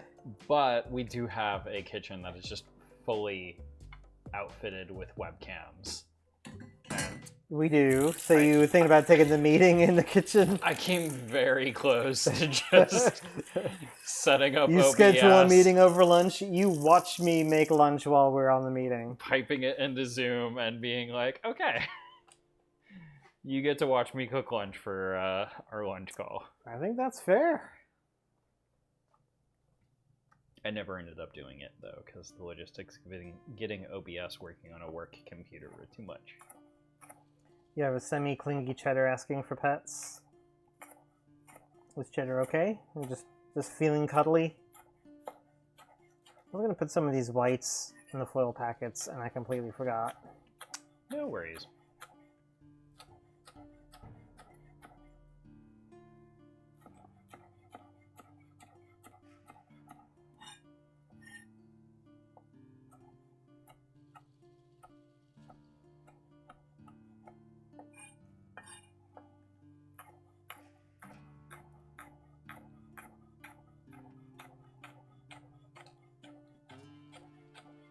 Could probably add some to the remaining curry butter, What's the remaining curry butter used for? just to serve as a sauce do alongside the final dish. Take the edge off a bit. Was that a yes? Yep. Or at least, the white bits. Yeah, the white bits, yeah. Because the packets cook for 15 minutes, sit for 5 minutes afterwards. Open the packets, sprinkle the scallions on top, serve with remaining butter and lemon wedges.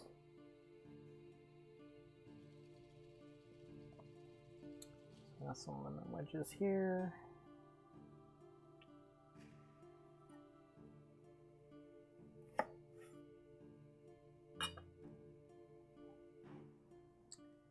You had to put lunch on your calendar recently because people kept trying to schedule you into meetings. I keep telling Stuart to do that. I keep telling him to put lunch on his calendar so no one schedules meetings for him, and he doesn't listen to me. My problem is that all of my lunch meetings, I am like the 12th person on the totem pole. But you need lunch. You need to look after yourself before you think about jobs. I do need lunch. I was on the phone from 9:30 to 1:30 today, and it was not fun. If people don't respect you, you need to respect yourself. Treat yourself. Yes, and it's not even treating yourself. That's just being able to survive the workday. You need food. Andrew had to get me taco for lunch today.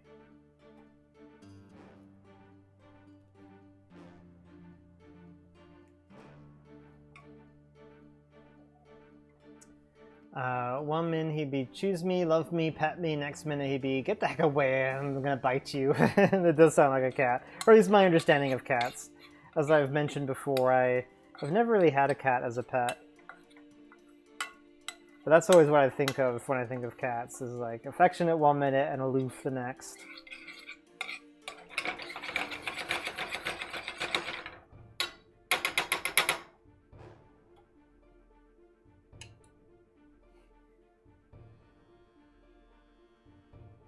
Low attention span for cuddles. You know, honestly, Buster is kind of like that too when it comes to cuddles. He's not a big cuddly dog, but he is affectionate.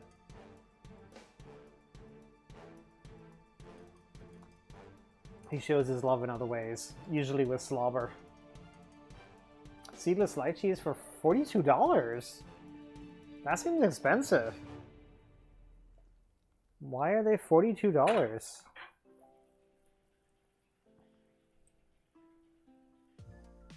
Either get a lot of them or there's some sort of prize. Is it lychee or lychee? I've heard it pronounced both ways. I'm not sure if there's a correct way of pronouncing it. I thought it was lychee. No, I'm not joking. I thought. No, I'm laughing because is it secret option C?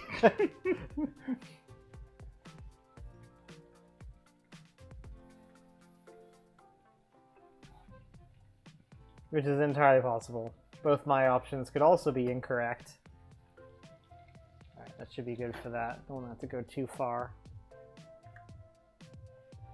Lychee is how you've grown to know it. Okay. Ah, I've heard that one before. Licky. The key.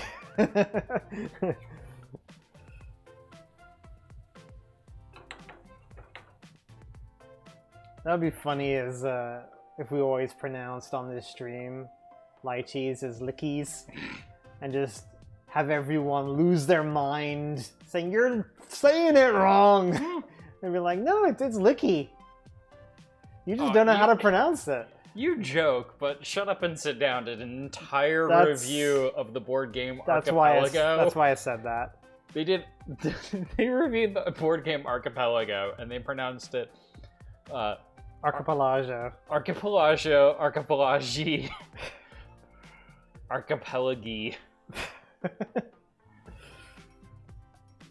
I feel like that's what you do when you get a lot of people writing in saying you're pronouncing it wrong, or they're like, it's like Americans critiquing because they're British pronunciation of words, and they're just like, you know what, we're just gonna pronounce everything wrong knowingly, and y'all can just go crazy with your complaints. They have irrevocably altered my vocabulary. 'Cause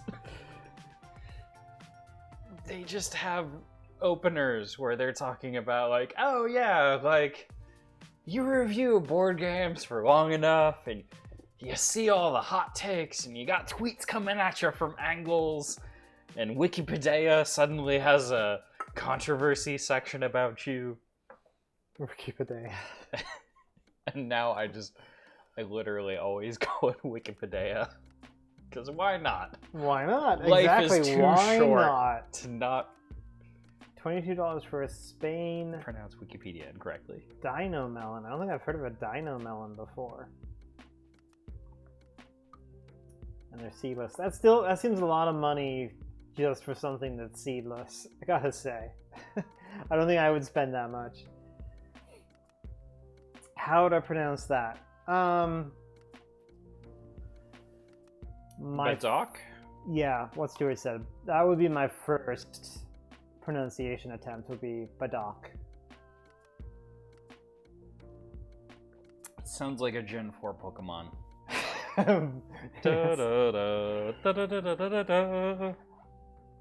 Badoc has evolved!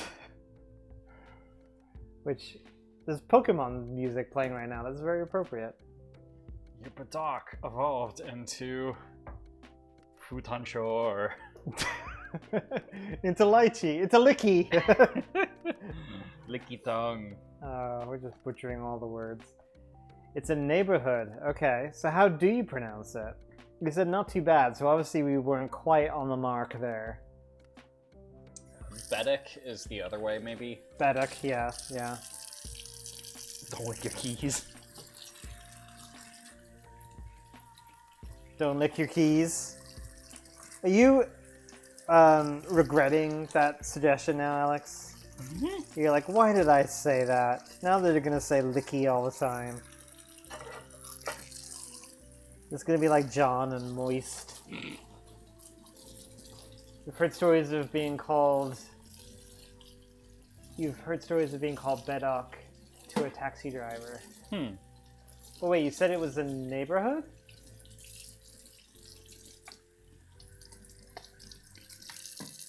Bedok. Bedoak. Bedoak. See, if there were two E's, I may have pronounced it Bedoak. Maybe not Bedoak, but Bedoak. I admittedly am applying English pronunciation to a word that I assume is not of English derivation, so I'm sure the pronunciation is completely different. But something that might be Bedok rather than Badoc. Different emphasis. Emphasis on the syllable.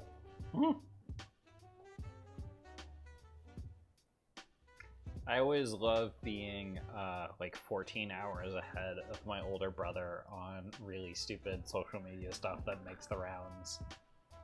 Wait, 14 hours ahead? Yeah, my brother just sent me the Kmart 977 alarm clock. That's older than 14 hours. Oh, I feel like I showed that to you yesterday.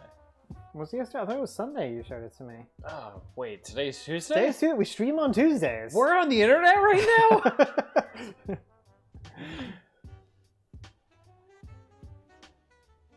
Yeah, that is crazy that that clock was so incredibly broken that it showed 77 minutes. I apologize if this has audio with it that suddenly starts blaring, but come on.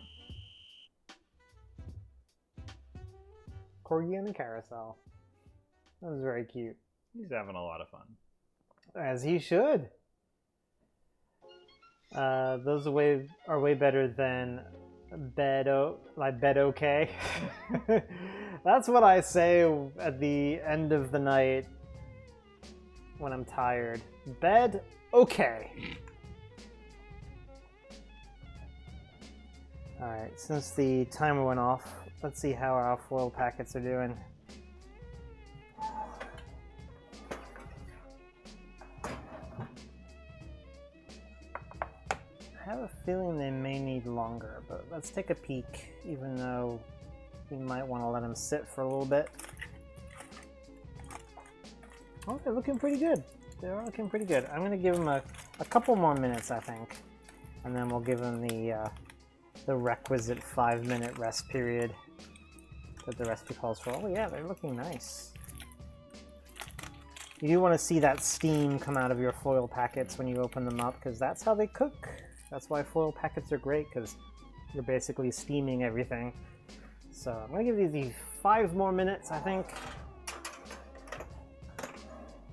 in the oven, and then we'll give them 5 minutes to just kind of steam with the residual heat, and then I think they'll be ready. If you want to set a 5-minute timer for me. Of course. I do have the toaster oven set to 5 minutes, but just to have it on the stream as well to make sure we're honest. Everybody can shiver with anticipation. Yes. Yeah, we've got a local politician, Beto O'Rourke, whose first name is Robert. That's right. But he grew up in a primarily Hispanic high school, and so he got the nickname Beto. And there are some really interesting pronunciations of Beto every time every time national news covers him. He ran for president in like that absurd primary that had like 16 different candidates for president. Yeah. So he did get covered on, CNN and MSNBC for a little while. And some people didn't know how to pronounce his name. If you say like bet, like I'm gonna go to the racetrack and bet on a horse, and then like Beto, like you're fine. Like, right. Nobody's gonna call you out on that one, but like some of the pronunciations would just be so absurd. Yeah, I mean, it's a word configuration that you're not used to, so people sometimes get creative. Yeah. Like, say it real quick. His name. Beto? Yeah, it's Beto O'Rourke. Right. And it's like people like really go hard on the D emphasis. Like, well, and yeah. This name that has a T in it. You could do like Bedo or Bed, like really emphasize the Bed-O. Or like or the Beto. Or like Beto. Beethoven. Yeah. I don't know. It's a very interesting name for Yeah. the local No, for sure. national news to try and cover sometimes. Burdock is how you think you can come close to typing it phonetically without voice. Probably not that quite, like Burdock, maybe? Okay. That sounds good. Because, yeah, we said Burdock, right? Or something like that. So I guess that would be close. Burdock.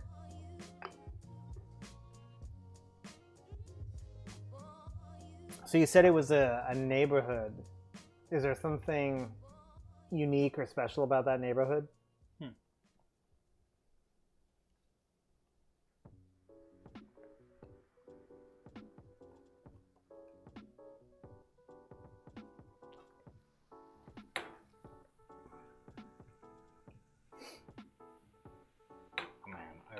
to have an excuse to, like, jump off to a really nerdy tangent. Well, before you make that jump, good night, Alex. Thank you for hanging out. Sleep well. We're gonna be wrapping up soon, I'm sure. So thank you for stopping by. Have a nice night. There's a PlayStation 2 Gundam game where you play as the bad guys. Just interesting. Do you pilot Gundams as the bad guys? No, you pilot Zaku's. It's weird. They made a giant robot game and gave it the Rainbow Six SWAT team like mechanics. You literally have to draw like a entry route for all of your companion AIs to run through the level. Okay. It's way too long to get into right now. Yeah, I was gonna say, But this is kind of... Oh, is this a broken image? It's a broken image! Oh, you gotta be kidding me. So it's one of the heartland of the east side in Singapore. Okay. That sounds nice. Without any other information. Because you're playing as the bad guys in a Gundam game, the final boss is a Gundam. It's not the good guy's mobile suit that you get to pilot, it's the thing you have to destroy. And so this is Gundam Murdoch. Murdoch. Okay. So Murdoch. Burdock and Murdoch jostled something. I was wondering where you were going with this. Like, why are we talking about Gundam all of a sudden? Yeah, it's a normal Gundam mobile suit, but they put shoulder cannons on it, so it's even more powerful. Apparently.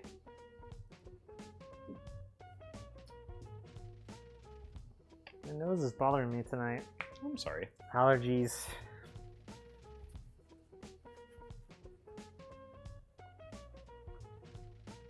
Alright, 10 seconds. Alright, I've got the overlay pulled up, so I'm gonna repeat this timer so we can just kind of let it steam in its foil packets before we actually serve up. Let me turn the heat off. Boop. No, off. Thank you. And yeah, 5 minutes, we'll serve up.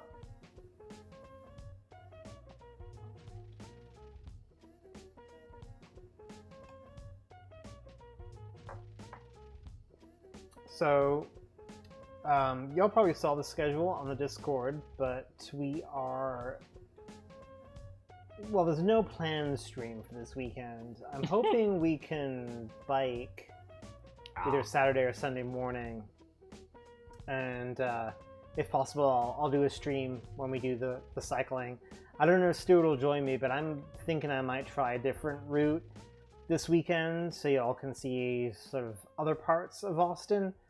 But that, you know, as long as the weather's good and time allows, we'll do that. So I'm not officially scheduling it, but, you know, it'll be around 8 a.m.-ish Central Time if we do it either Saturday or Sunday. Yeah, I totally forgot that I'm going to be on my feet a bunch this Saturday. Yeah. So I probably shouldn't do a 20-mile bike ride in the morning. I mean, you could always do it Sunday. Yeah, maybe I I'll think do it both Sunday. both days are amenable to cycling in the morning, I think, Yep. this weekend. How big is Austin? It's a city of about 1.2 million people. Is that right? I know like literally nothing about the stats on Austin, like how many people there are, how many kilometers it is. I don't know any of that information. I just know it's a smaller city by American standards. Oh, no, dang. Yeah, we were 50,000 people shy of 1 million in 2020. Wow, yeah. So I don't know what our current population is. Probably not far off. that, Oh, if a that was- little over 1 million. Okay, yeah. You know, especially for America in general, but especially Texas. Like, Texas is known for their really large, sprawling cities like Houston, Dallas. They're huge cities compared to Austin. Austin is much smaller in comparison. San Antonio is the other big city in Texas, and I think it's bigger than Austin, but probably closer to Austin than Houston or Dallas. I don't know how other American cities compare, but We're 271 square kilometers, apparently. Okay. City definitions in the United States are weird because they will, especially in Texas, they spread out a ton. Mm-hmm. So there's a definition of what constitutes the city, but the thing that is literally right over whatever that boundary is. Also, Singapore's a little bit bigger than Austin then. Oh, okay. So there you go. The thing that is like right over that definition of what makes the city and what doesn't make the city Mm-hmm. is just as dense and will continue on Yeah. for another suburb or two. Right. And so the like square foot metrics are sometimes misleading, Mhm. which is why I gave the population one, because it lets you know how many people are here. Yep. Hey, Rebel, how's it going? Hey, Rebel.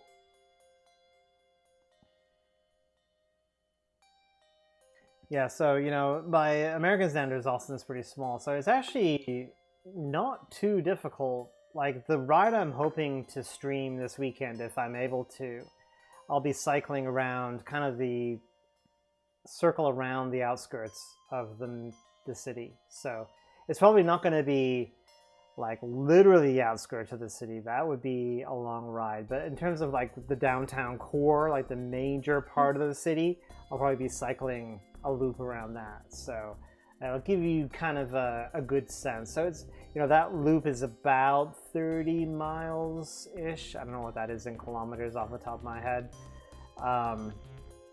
So, you know, decent size. It's a good ride.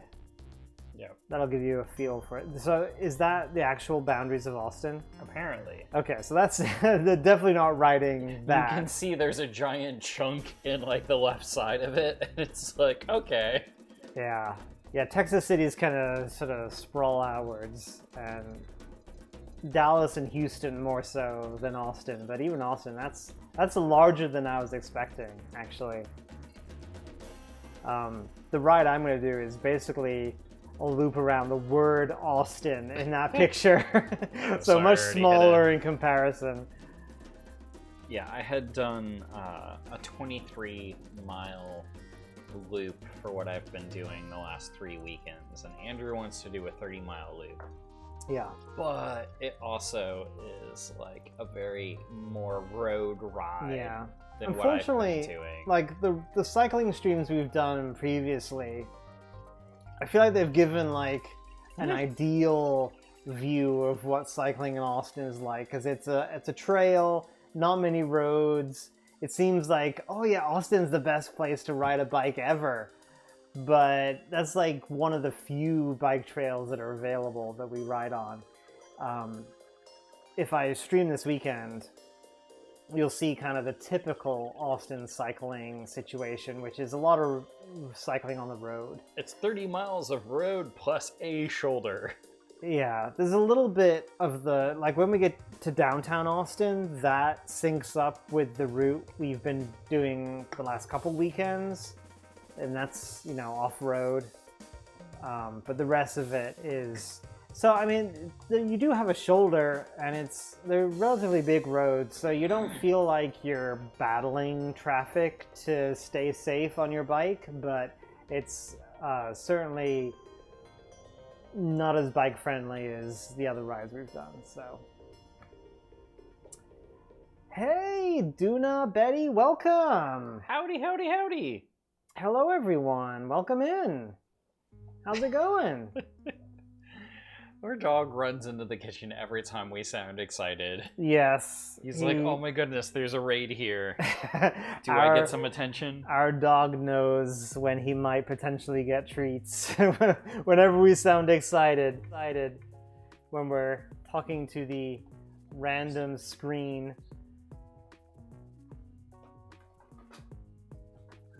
How's it going? We are cooking some shrimp tonight. What were y'all up to? Thank you for the raid, for coming over here. This is our dog Buster. He's an English Cocker Spaniel. He's a good boy. He's a good boy, and he gets spoiled a lot on stream.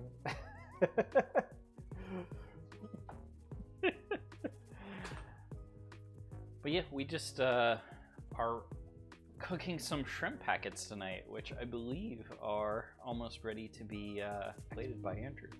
Oh yeah, we were doing another 5 minutes to let them finish up cooking, but yeah.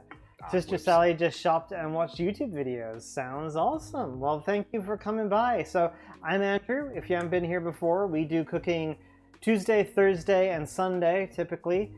Tuesdays, Thursdays, we do meal box recipes like Blue Apron or HelloFresh, if you've heard of those, that kind of thing. I do kind of like augment them and change them up a little bit when I cook them, but they start out as meal box recipes. And then weekends we take on something a little bit more of a project, either a meal that takes longer to cook from scratch, or the last couple weekends we've actually done some homemade beer, homebrew beer. We bottled it the last weekend, so it's sitting in a box, finishing up. Hopefully, not this coming weekend, but the weekend after we'll give a try for the beer that we made on stream. So I'm looking forward to that. But yeah, tonight we're making shrimp packets with, it's sort of like an interesting mashup of Vietnamese and Cajun flavors, which I've never heard of before, so I'm curious how these are going to turn out. It is interesting though, because in the culinary world, like, thanks to geopolitical colonialism, the Venn diagram of Vietnamese cooking and Cajun cooking is France. Yep. And so these... that is true. There is a commonality there. These shrimp packets both have French kind of influences in common. If you've ever had a banh mi before, that's on a baguette because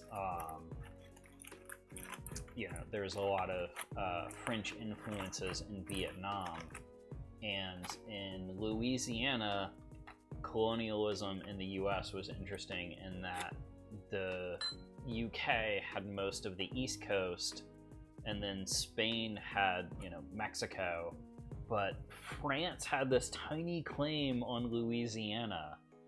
And so Cajun cooking is this bizarre mishmash of English influences, French influences, and Spanish influences.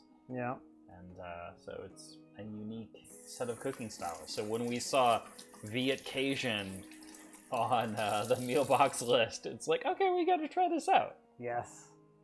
That's my fiance, Stuart, by the way, if you're wondering what that voice off camera is. Hello. Yeah, but I've never seen, even though they have kind of French influences, I've never seen Vietnamese and Cajun in one dish before. So yeah, we'll see how this goes. It's actually also kind of like definitely more on the Cajun side of things, because we got the shrimp packets here, which are kind of like a very southern shrimp boil or crawfish boil kind of inspiration with the potatoes and the corn. There's a lot of Cajun spice in this. I think really the only Vietnamese influence maybe the fish sauce that we added. But there was some Thai chili paste. That's true. There's the Thai, not Vietnamese, but Thai Not Vietnamese. curry paste. So,